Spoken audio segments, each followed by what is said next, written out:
teman-teman, Assalamualaikum warahmatullahi wabarakatuh. Terima kasih sudah mengklik video ini. Selamat datang kembali di Nina Talks Konten Bercerita. Hari ini teman-teman, aku ingin menceritakan tentang wanita pertama yang menjabat sebagai Menteri Luar Negeri Indonesia. Siapa lagi kalau bukan Ibu Retno Marsudi. Seperti apa sih cerita Ibu Retno hingga menjadi Menteri Luar Negeri Indonesia? Yuk kita simak sama-sama kisah beliau. Jadi teman-teman, Ibu Retno ini memiliki nama lengkap Retno Lestari Priyansari Marsudi. Ibu Retno ini lahir di Semarang pada tanggal 27 November 1962 dan berasal dari keluarga yang biasa-biasa saja. Keinginan untuk menjadi diplomat berawal ketika Ibu Retno ini sedang duduk di bangku SMP. Jadi pada saat itu Bu Retno Marsudi ini, atau yang kita kenal dengan Retno kecil ya pada waktu itu sering menonton tayangan di stasiun televisi TVRI, satu-satunya stasiun televisi yang ada di Indonesia pada saat itu. Program yang dinonton Ibu Retno ini adalah program yang berjudul Dunia Dalam Berita. Jadi setiap malam sebelum tidur, Ibu Retno ini sering menonton program Dunia Dalam Berita di TVRI. Setiap kali Bu Retno menonton program Dunia Dalam Berita, beliau selalu berpikir, wah enak ya jadi diplomat, pasti ke luar negeri. Itu yang ada di pikiran Retno kecil. Bagaimana tidak? Karena ketika dia menonton berita tersebut, program Dunia Dalam Berita tersebut, dia melihat orang menggunakan jas, kemudian bepergian ke luar negeri dan bertemu dengan banyak orang. Maka saat itu Retno kecil berpikir bahwa kalau menjadi diplomat pasti akan ke luar negeri. Dan di generasi mereka pada saat itu, ke luar negeri merupakan hal yang sangat mewah. Dan untuk Retno Marsudi yang pada saat itu berasal dari keluarga yang sederhana, dia berpikir bahwa untuk ke luar negeri sangat tidak mungkin seorang Retno Marsudi bisa ke luar negeri. Ternyata teman-teman, hal yang dilihat oleh Retno Marsudi di Dunia Dalam Berita itu menimbulkan keinginan bagi dirinya untuk menjadi seorang diplomat.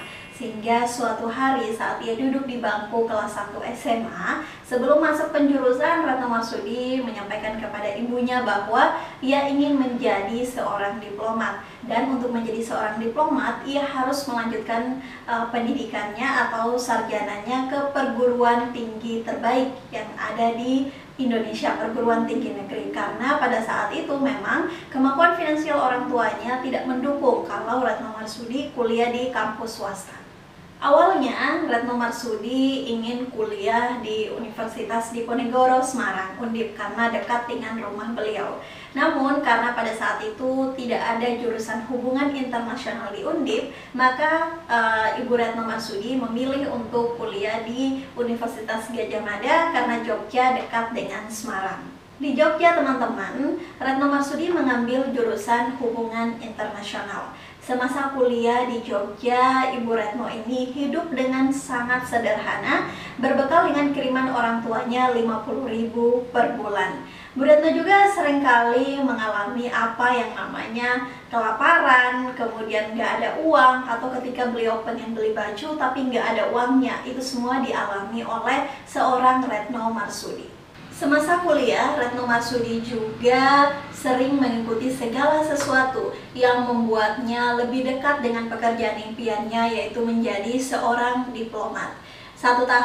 Di tahun terakhir kuliahnya, Kementerian Luar Negeri itu membuat pendaftaran untuk kampus-kampus pilihan, di mana itu membuka jalan bagi mahasiswa biasa atau orang biasa untuk bisa masuk ke Kementerian Luar Negeri. Saat itu Retno Marsudi lolos seleksi dan mendapat beasiswa dari Kemlu sebesar 75.000 per bulannya. Sebelumnya ia juga mendapat beasiswa 25.000 selama kuliah, sehingga ketika kuliah Retno Marsudi memperoleh beasiswa 100.000 per bulannya, sehingga ia tidak lagi meminta orang tuanya untuk mengirimkan uang kepadanya. Retno Marsudi juga teman-teman tidak lama-lama berkuliah di UGM. Bu Retno ini menjadi mahasiswa tercepat yang lulus di angkatannya, yaitu hanya sekitar 3,5 tahun saja. Menjadi seorang diplomat adalah perjalanan panjang yang harus dilalui oleh seorang Retno Marsudi tanpa orang dalam dan juga tanpa privilege keluarga. Retno Marsudi memulai karirnya menjadi diplomat setelah ia lulus kuliah. Jadi pada waktu itu 1 tahun setelah lulus kuliah, Kementerian Luar Negeri membuka program untuk mencari bibit unggul yang terbaik dari kampus-kampus pilihan. Saat itu Retno Marsudi lolos seleksi, dan ketika lolos seleksi masih juga ada yang bertanya, kamu anak siapa? Karena memang pada saat itu yang masuk ke Kementerian Luar Negeri biasanya adalah anak-anak pejabat. Maka ketika mendengar pertanyaan seperti itu, Retno Marsudi bertekad untuk berusaha lebih keras. Awal karirnya teman-teman, Retno muda menjadi atau tergabung menjadi staf Duta Besar Indonesia.